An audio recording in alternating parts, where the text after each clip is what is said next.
and today we are going to start Jujutsu Kaisen's new season 3, where we will witness the Culling game arc. So let's learn the story of episode 1 without any delay. At the beginning of the episode, we see Yuji, who is facing a gigantic cursed spirit. Yuji tries to run away from the curse, jumping from one building to another. Suddenly, the curse grabs Yuji in its hand, but out of nowhere, someone kills the curse, causing it to fall onto Yuji.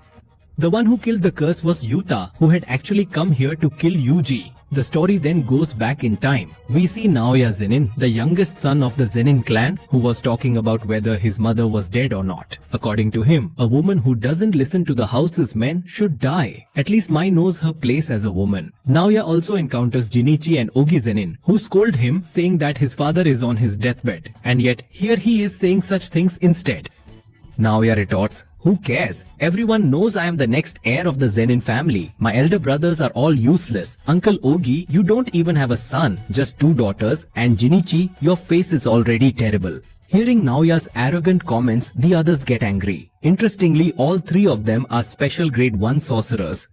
At that moment, they are informed that the Land family's head, Nav also known as Janin, is no longer in this world and his will is going to be read. His final wish was that after him, Navya should be made the next head of the Janin family. All the land, property and cursed tools kept in Suhai's treasury will belong to Navya. But if for any reason Satoru Gojo dies or falls ill, then Gigi's wish will be fulfilled and Gumi will be made the head of the Land family along with all the property in his name. Hearing this, Navya doesn't feel good. He finds out that Mago is currently in Tokyo searching for Yuji. Now Navya plans to kill both Yuji and Mago. At this time, millions of cursed spirits roam within Tokyo, so no one will question how Mago died. Once Mago is dead, there will be no one left to claim his property, and I'll become the head of the Land family.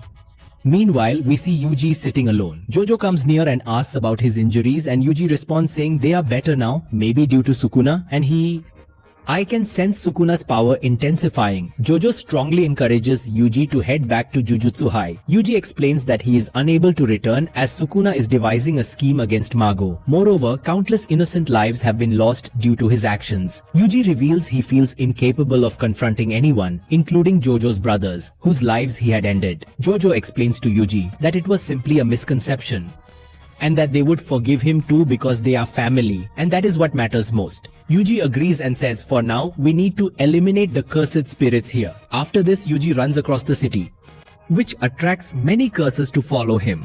Some spirits he kills with just a punch. He chases several curses behind him to the underground bridge where Choso was standing on the other side. Using his piercing blood technique, he takes them all out in one shot. A curse comes after Choso, but Yuji finishes it off with a punch, thinking to himself that when you fought me, you were powerful even then, but now you've learned to control your cursed energy.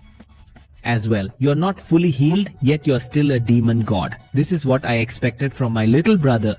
He was about to tell Yuji something about his father, but then Naoya comes in and asks, "Where is Megumi? Hasn't he come yet? And why haven't you two run away from here yet?" Yuji asks, "Why would we run away?" To this, Naoya reveals, "You have been sentenced to death because now that Gojo isn't here, no one can protect you." Naoya further adds, "Actually, I came to kill Megumi, but now I'll deal with you too."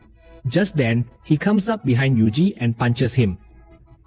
As Yuji tries to attack, Naoya gets behind him again and rains punches on him. Naoya was much faster than both of them. The thief comments he must have some kind of technique. Naoya wonders in his mind, Yuji is Sukuna's vessel, but who is this other guy? Suddenly, they feel a strong surge of cursed energy. Yuji thinks, could it be Mr. Gojo? But when he turns to look, he realizes it is actually Yuta.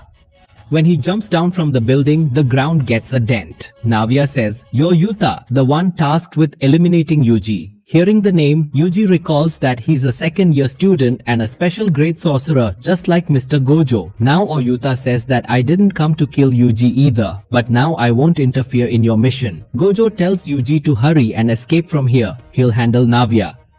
But Yuta is just like Gojo. If you fight him, you'll definitely die. Yuji starts escaping, but Yuta is right behind him. Meanwhile, Choso uses his blood technique to attack Navya, but Navya evades it and says, "Your technique is blood manipulation, isn't it? Pure blood itself isn't anything to fear, and charging pure blood takes some time, which means I can kill you with ease." Gojo responds, "Worry about yourself. Do you think you can attack my brother and leave here alive?"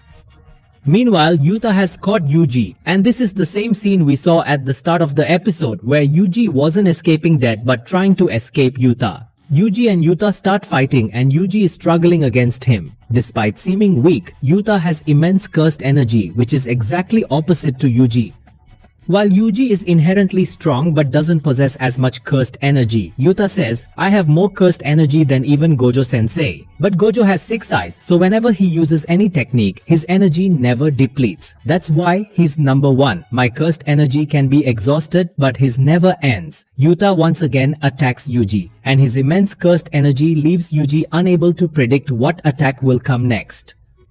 Every attack of his can be lethal, and none of the attacks affect Yuta at all. Yuji wasn't willing to surrender so easily either. Right away, Yuji decides to pick up a knife. Gojo had mentioned that some sorcerers utilize weapons as well, but even for such, mastering energy control is crucial. Yuji successfully blocks Yuta's katana using his knife, yet Yuta notices how Yuji is overly focused on the katana and lands a powerful punch. Moments later, with a swift kick, Yuta breaks the katana, leaving Yuta astonished. After all, Yuji, a protege of Gojo sensei, is quite skilled. Yuji ponders whether he can manage without a weapon. Then he charges towards Yuta, and suddenly, an enormous force holds him from behind. It turns out to be Rika. Completely bewildered, Yuji can't comprehend Rika's sudden appearance. Rika clutches Yuji so firmly that he's utterly immobilized. Seizing the moment, Yuta, wielding his fractured sword, approaches and plunges it into Yuji's chest, solemnly murmuring, I'm sorry, Yuji. Thus unfolds the dramatic conclusion of Yuta and Yuji's story. And this episode ends here as well. So friends, did Yuta really kill Yuji? Find out in the next episode, which has been released along with this one. If you would like this series to continue, make sure to type yes in the comments. If you enjoyed the video, don't forget to like and share it. And if you're new to our channel, do subscribe and hit the bell icon. I'll see you in the next video. Thank you.